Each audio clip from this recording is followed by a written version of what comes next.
အားလုံးပဲမင်္ဂလာပါဒီနေ့တော့ကျမ3ကြိမ်မြောက်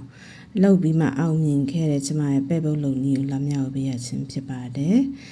ပထမ2ကြိမ်နေတော့ကလုပ်တဲ့အဆင်မပြေဘူးပေါ့နော်မှုတက်သွားတယ်ပေါ့နော်အဲဆိုကျမအကုန်လုံးပြစ်လိုက်တယ်မစားပါဘူး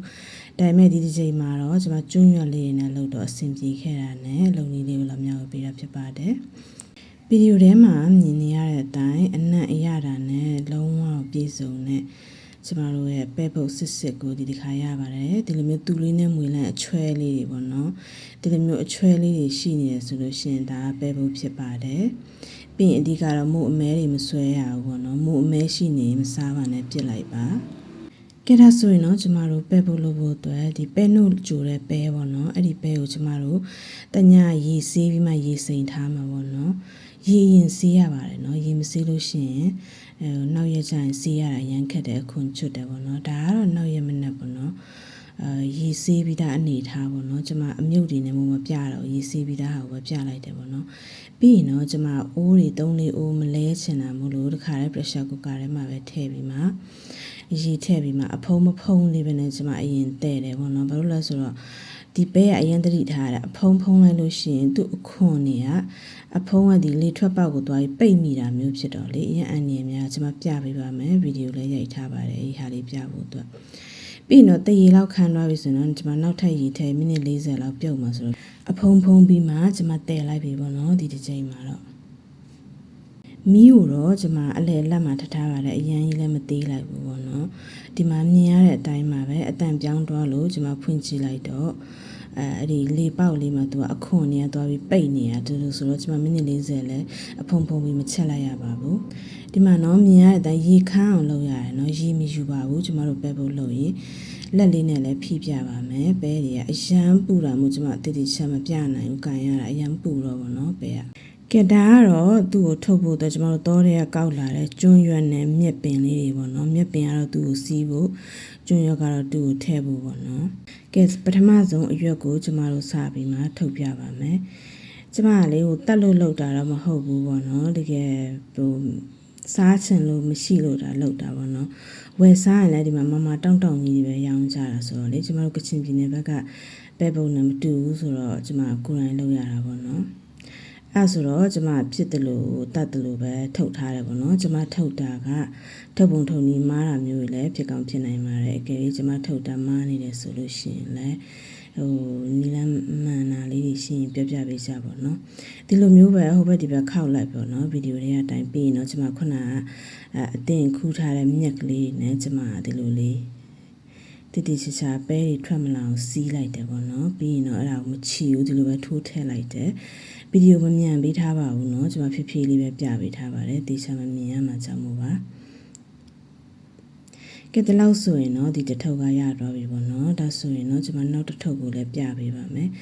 နောက်တစ်ထုပ်ကိုတော့ကျွန်မမြန်လိုက်ပါတယ်ဗီဒီယိုကအရင်ရှည်နေပြီဆိုတော့လေဒီပဲဖို့လုပ်တဲ့အချိန်အရေးကြီးတာပေါ့เนาะပဲကအရန်ကိုနုဤနေရပါမယ်ပြီးရင်နံပါတ်1တစ်ချက်ကကြတော့သူက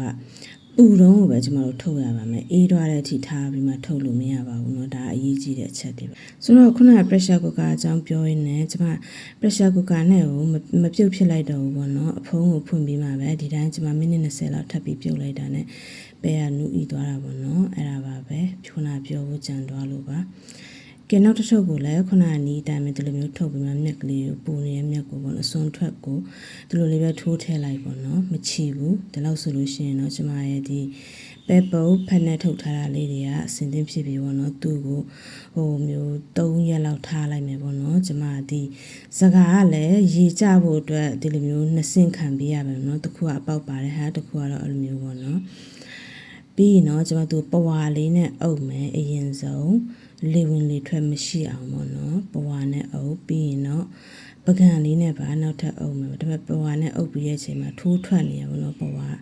ဆိုတော့အထက်ကဟာလေးတွေအဲ့လိုမထိုးထွက်အောင်တေချာပြနေရချပေးပြီးမှ ပတ်ဝါတေချာအုပ်ပြီးပြီဆိုရင်တော့ကျမဒီပကံတစ်ချက်လေးနဲ့အုပ်လိုက်တယ်ပေါ့နော်ဒါဆိုလို့ရှိရင်အကောင်နေပါလေလည်းမဝင်နိုင်တော့ဘူးပေါ့နော်ဒီအနေထားတဲ့လောက်ဆိုရင်တော့ကျမမျိုးကြောင်ထဲမှာပဲ3ရက်လောက်ထားလိုက်တယ်ပေါ့နော်ဒီရက်ဒီဥဒုကအရန်ကိုပူတာမို့3ရက်ထက်တော့ပူမထားပါဘူးဘာလို့လဲဆိုမိုးတက်မှာကျမစိုးရိမ်လို့ပေါ့နော်မိုးဆိုတာမိုးအမဲတွေဆိုရင်ကြောက်ရတယ်နော်စားလို့မရဘူးမိုးမဲတဲ့ရင်ပြစ်ပါမစားပါနဲ့ကဲဒါဆိုရင်တော့3ရက်ထားပြီးတဲ့အနေထားဆိုကျွန်မဖွင့်ပြပေးပါမယ်ဒီမှာဗီဒီယိုထဲမှာမြင်ရတဲ့အတိုင်းပါပဲကျွန်မလည်းအတူတူဖွင့်ကြည့်ကြမယ်နော်ကဲဒုတိယတစ်ခါလဲမအောင်မြင်ခဲ့တဲ့ကျွန်မရဲ့ပဲဖို့ကဒီနောက်ဆုံးတစ်ခါပေါ့နော်ကျွန်မစိတ်ထဲမှာမှန်းထားဒီတစ်ခါလဲပဲဖို့လောက်တာမဖြစ်ဘူးဆိုကျွန်မမလောက်တော့ဘူးလို့မှန်းထားတာကနေမှဒီတစ်ခါတော့ဖြစ်သွားခဲ့တယ်မြင်ရတဲ့အတိုင်းပေါ့နော်ပဲဖို့လေးတွေကအမဲအောင်မူလေးတွေလုံးဝမရှိဘူးဖြူဖြူဖွေးနဲ့ပြီးလို့ရှိရင်ဒီလိုမျိုးတူနဲ့မွေလိုက်ရင်လည်းအချွဲလေးတွေမြင်ရတဲ့အတိုင်းဆိုတော့ဒါလုံးဝပဲဖို့ဖြစ်တယ်ပေါ့နော်ဒါဆိုလို့ရှိရင်ဘေးဥပတ်ကင်းပါတယ်စားလို့ရပါတယ်အကယ်၍ဒီလိုမျိုးပဲဖို့စီမှာပေါ့နော်မို့အမဲအောင်လေးတွေတွေ့တယ်ဆိုလုံးဝမစားပါနဲ့စားသုံးလို့မသင့်ပါဘူးရှင်ကကြံနေတဲ့ပဲပုတ်တွေကိုလည်းကျွန်မတထုတ်ချင်းဖြီးပါမယ်နော်။ဘာလို့လဲဆိုဒီဖက်နဲ့ပဲကျွန်မခဲခန်းနဲ့လည်းမထားချင်ဘူးပေါ့နော်။ဆိုတော့ကျွန်မကျွတ်ကလေးနဲ့ပြောင်းပြီးမှခဲခန်းနဲ့ထည့်ဖို့အတွက်အကုန်လုံးဖြီးလိုက်တယ်ပေါ့နော်။ဟိုအရန်လာတယ်ပေါ့နော်။အရန်ကိုပျော်တယ်ဒီခါပဲပုတ်လောက်တာဖြစ်ခဲ့တယ်ပေါ့နော်။ဒီပဲပုတ်ကိုလုပ်တဲ့ချိန်ပလတ်စတစ်နဲ့လုပ်တာတို့ baking foil နဲ့လုပ်တာတို့ကဘေးမကင်းပါဘူးเนาะပလတ်စတစ်ဆိုပူကြီးထဲမှာထည့်ရတာဆိုတော့ဒီလိုမျိုးဖက်နဲ့လုပ်တာကတဘာဝအတိုင်းကျမရင်းနဲ့ညီပါတယ်ပြီးရင်တော့ကျမသူ့ကိုဒီလိုမျိုးပလတ်စတစ်အိတ်လေးနဲ့ထည့်လိုက်ပါတယ်ဘာလို့လဲဆို ziplock အိတ်နဲ့ထည့်လို့ရှိရင်အနံ့အရန်ဆိုးတယ်ပေါ့เนาะပဲပုတ်ကအဲဆိုဒီလိုအိတ်နဲ့ကြတော့သုံးပြီးပြစ်လိုက်ရုံပါပဲရှင်